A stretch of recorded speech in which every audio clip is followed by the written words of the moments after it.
They're here. It might be a tumor. It's not a tumor. The Film Lounge presents...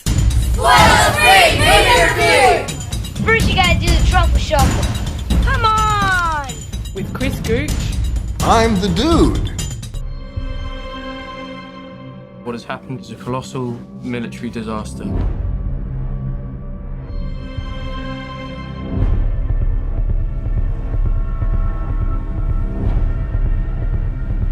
We shall go on to the end. We shall never surrender. War movies. Let's face it, they've been done to death. We've seen every type of war movie, and in many respects, they all kind of blend into one another with a lot of the same characters, same moments, and same beats, just repeated over and over again, with just a different set of actors and interchanging between different eras of war in the 20th and 21st century. War movies have, in many ways, gone the way of the Western, not really feeling as relevant as they used to, so I guess the big question is, why would Christopher Nolan delve into such a well-trodden genre? Well, like film noir, the comic book genre, and science fiction, to reinvent them in his own Nolan-esque way. We have a job to do.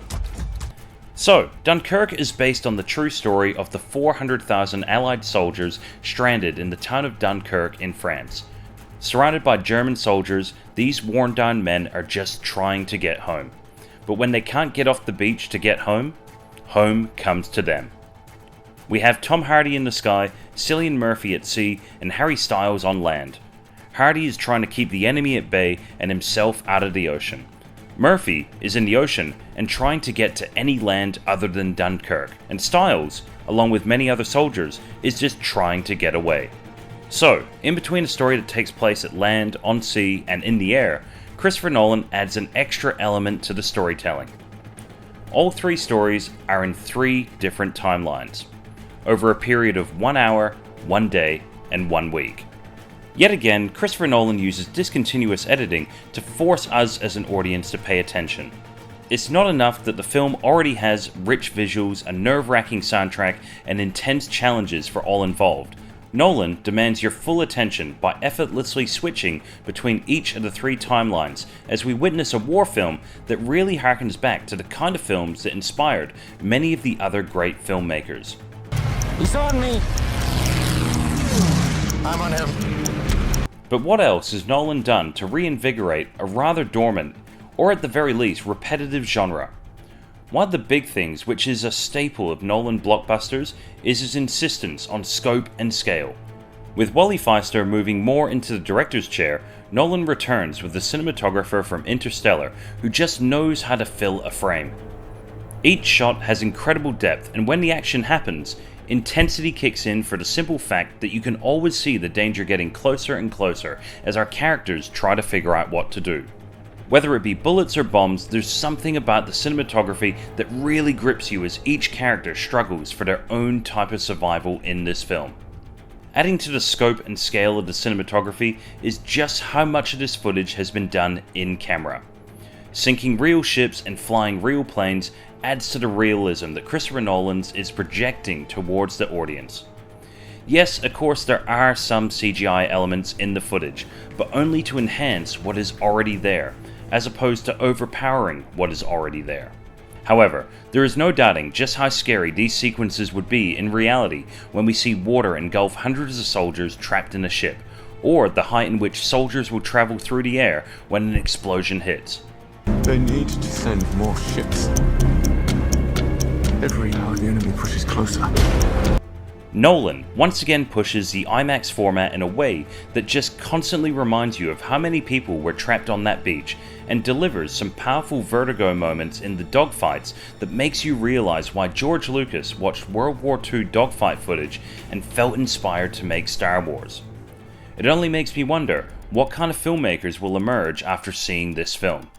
Of course, it wouldn't be a Christopher Nolan film without a Hans Zimmer soundtrack, and this time he hasn't fallen asleep on the organ like he did on Interstellar, but rather gives us an intense soundtrack with an incredible sense of urgency that is driven by the constant ticking of Nolan's own stopwatch. The music is expertly placed and keeps us on the edge of our seat. In quiet moments, the ticking reminds you that you are never safe, but when it's loud, it has meaning, it has effect, and it has you squirming in your seat. They've activated the civilian boats. Civilians? We need destroyers. This is definitely one of Nolan's strongest films to date, and I know that's saying a lot. However, this film will not be for everyone. Sometimes it won't even be for Nolan fans. Those accustomed to the traditional tropes and conventions of a war movie may feel a little disconnected by some of Nolan's choices. One of the biggest things you'll notice in the film is that it is very light on dialogue. As a matter of fact, the film's entire dialogue could probably fit on 5 to 6 pages of the completed script. You would struggle to be able to name any of the characters because most characters don't talk to one another. There are no moments where characters are sitting around campfires sharing stories from home. There's no ham-fisted expositional dialogue that lets the audience know the name, rank, and serial number of every character.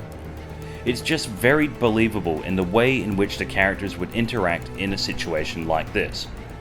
When an enemy may shoot at you from any possible vantage point, why would you talk, let alone whisper?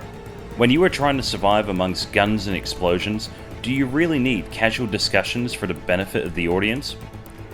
This may throw some people off, but it's hard to argue that it's not a more realistic take on the situation. There's no hiding from this, son. We have a job to do. Turn it around! Another thing that may throw some fans of war movies off is the complete lack of blood.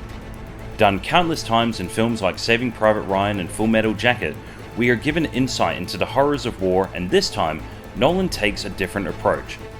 Much like how Steven Spielberg threw us into the thick of it at the start of Saving Private Ryan, Nolan immerses us in the experience through the noise, the dirt, and the uncertainty. He just doesn't show the blood. We see the impact of these events on the characters through their actions and the creases in their faces, and this is just as effective, but some war movie buffs may find the bloodless battles a detraction. Ultimately, with Nolan doing what he does best, thanks to the scale, scope, realism, Zimmerism, along with discontinuous editing, we get another film that will appease most Nolan fans and please many a war movie fan.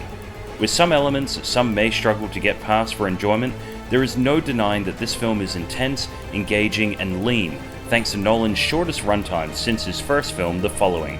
Nolan fans will argue where this ranks amongst all his other films, but when the bar is set so high with Nolan, it's an argument worth having.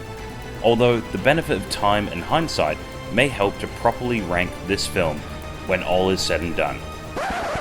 Dunkirk gets 4.25 really solid stars. Yes, even the quarter star is solid. We shall fight on the beaches. We shall fight on the landing grounds. We shall never surrender. We shall never surrender. We shall never surrender. Where's the bloody Air Force?